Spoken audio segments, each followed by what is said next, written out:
La grève des pompiers se durcit et les soldats du feu de l'Hérault revendiquent notamment une application concertée des 35 heures. À Nîmes, une conseillère municipale communiste crée la surprise sur la liste de Françoise Dumas. La candidate socialiste aux élections municipales présentait aujourd'hui une partie de ses colistiers. Et puis le MAHB remporte sa 9e Coupe de la Ligue. Les handballeurs montpelliérains ont remporté la finale face à Saint-Raphaël hier à Chambéry. Les pompiers de l'Hérault durcissent leur mouvement. En grève depuis le mois de décembre, ils réclament notamment la mise en place des 35 heures selon une directive européenne et pointent également des problèmes récurrents de management. Olivier Roiran. Caserne fermée, grève totale, les pompiers de Sète annoncent la couleur ce lundi matin. Un blocage pour condamner d'abord les sanctions reçues par certains pour avoir assisté aux vœux du député local. Mais le malaise dure depuis presque 2 mois. Une grève départementale liée notamment à la réforme de la filière des pompiers professionnels. Ce qui est craint par de nombreux agents, c'est d'être rétrogradés dans leur fonction, c'est-à-dire une fonction de chef d'agré tout engin qu'ils assurent aujourd'hui. D'ici 2019, on sait très bien que la plupart des agents qui ont cette fonction vont la perdre, de par le fait qu'ils ne soient pas nommés par le directeur départemental au grade supérieur. Ça représentait à peu près une centaine de nominations d'adjudants. Aujourd'hui, ils veulent que tous soient nommés, ce qui porterait le nombre d'adjudants à 375 dans le corps départemental, c'est-à-dire plus de la moitié des effectifs des sapeurs-pompiers professionnels. Ça n'est pas possible. Aucun problème, répondent les syndicats. Les agents font déjà le travail des adjudants sans en avoir le grade. Ils souhaitent juste régulariser leur situation. Autre difficulté, le temps de travail. La direction indique être en dessous du seuil européen de 94 gardes de 24 heures par an. Les pompiers, quant à eux, demandent une rémunération heure par heure. Ils pointent aussi des problèmes récurrents de management. On a des problèmes vis-à-vis de notre hiérarchie, on n'arrive pas à se faire entendre, on a des revendications que l'on pense sont toutes légitimes, sur lesquelles on n'est pas entendu, on n'est pas écouté et aucune de nos propositions ne sont prises en considération. Pour ce qui nous concerne, le dialogue n'a jamais été rompu. Ce sont les organisations syndicales qui, le 6 janvier, ont quitté la table alors que nous avions des propositions, nous leur faisions des propositions. Un dialogue de sourds qui prendra peut-être fin ce mercredi. Une réunion est prévue en présence du préfet et du président du Conseil général de l'Hérault. Agnès Jullian rend sa délégation. La vice-présidente du conseil régional ne sera plus en charge du tourisme.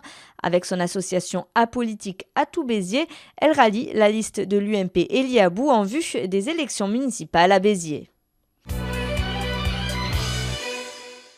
Et à Nîmes, alors que l'UMP et l'UDI font liste commune, la gauche a du mal à se rassembler. 3 listes principales se sont constituées en vue des élections municipales, celle du Front de gauche avec Sylvette Fayet, celle du conseiller régional Jean-Paul Boré et celle de la députée socialiste Françoise Dumas, une députée qui appelle au rassemblement et précise que la porte reste ouverte jusqu'au dernier jour. Ce matin, la surprise, c'était la présence sur la liste socialiste de la conseillère municipale communiste Catherine Bernier-Boissard. Il y a effectivement une liste conduite par Sylvette Fayet. J'ai bien entendu, je me suis interrogée, j'ai posé un certain nombre de questions. Je n'ai pas eu de réponse satisfaisante à ces questions et notamment, je pense qu'effectivement, à Nîmes, à titre personnel, ça n'est pas la position des communistes bien sûr, mais à titre personnel, je pense qu'à Nîmes, pour battre la droite, il faut se rassembler, y compris avec le Parti socialiste, les Verts, les partis donc de gouvernement aujourd'hui. Vincent Autain, victime de menaces de mort, invité sur le plateau de BFM TV pour réagir à la manif pour tous hier. Le président montpelliérain de la Lesbian and Gay Pride et premier marié gay de France a reçu des menaces de mort sur Twitter. Il a porté plainte contre les auteurs présumés aujourd'hui à Montpellier. Je considère qu'il est de ma responsabilité en tant que citoyen, mais aussi en tant que président d'association, de porter plainte, parce que les réseaux sociaux ne doivent pas être un terreau où l'injure, où les discriminations restent impunies. Je crois que c'est très important aujourd'hui que les gens qui font de telles exactions comprennent que derrière leur écran, ils ne sont pas protégés. Parce que c'est ça l'impunité, c'est de croire que parce qu'on est derrière un écran, on peut tout se permettre, on peut tout dire. Non, c'est pas possible. La loi, elle doit passer là aussi et c'est la raison aussi du dépôt de plainte. Par ailleurs, le local de la Lesbian and Gay Pride de Montpellier et le refuge qui accueille les mineurs homosexuels en rupture familiale ont été pris pour cible dans la nuit de jeudi à vendredi. Des tags injurieux ont été tracés sur les façades des 2 bâtiments. La direction du refuge a porté plainte contre X vendredi. Pour dénoncer toutes les discriminations, un rassemblement est prévu samedi 8 février à partir de 14 h sur la place de la Comédie à Montpellier. Une nouvelle manifestation pour le droit à l'avortement. Une cinquantaine de personnes s'est rassemblée place de la Comédie samedi pour dénoncer le pré-projet de loi sur l'avortement qui menace le droit à l'IVG en Espagne. Concrètement, les femmes qui pourront avorter, ce sera si le fœtus est en danger ou si elles ont été violées et qu'elles l'ont déclaré à la police. C'est que dans ces 2 cas-là que les femmes pourront avorter. On ouvre cette page sport avec l'image de la Ferrari accidentée de Mbaye Niang. La voiture de l'attaquant du MHSC a terminé sa course dans un des arbres qui borde l'allée du Zénith. Le jeune joueur prêté par l'AC Milan se rendait au match de Coupe Gambardella. Personne n'a été blessé dans cet accident dont les conditions restent à définir. Dans l'actualité sportive du week-end, la victoire des footballeurs montpelliérains et nîmois, mais surtout la belle performance des handballeurs montpelliérains. Le MHB qui a remporté hier sa 9e Coupe de la Ligue. Les rencontres et les résultats du week-end sportif, c'est dans la Minute Sport. Regardez. Montpellier, taille patron, le MHB a remporté la Coupe de la Ligue hier après avoir dominé le Final Four à Chambéry. Samedi, les hommes de Patrice Canaillé ont battu Dunkerque sur le fil 26-24 avant de s'imposer lourdement face à Saint-Raphaël 34-21. Un succès qui repose notamment sur un tiré au meilleur des grands jours avec 11 arrêts et un William Acambré en réussite auteur de 9 buts. Et de son côté, l'USAM affiche aussi ses ambitions. Actuellement, la Green Team est 11e de D1, mais le club de handball de Nîmes espère finir à la 8e place du championnat cette saison et vise même le haut du tableau pour la saison suivante. L'USAM ambitieux et désireux d'être présent dans les championnats nationaux et internationaux.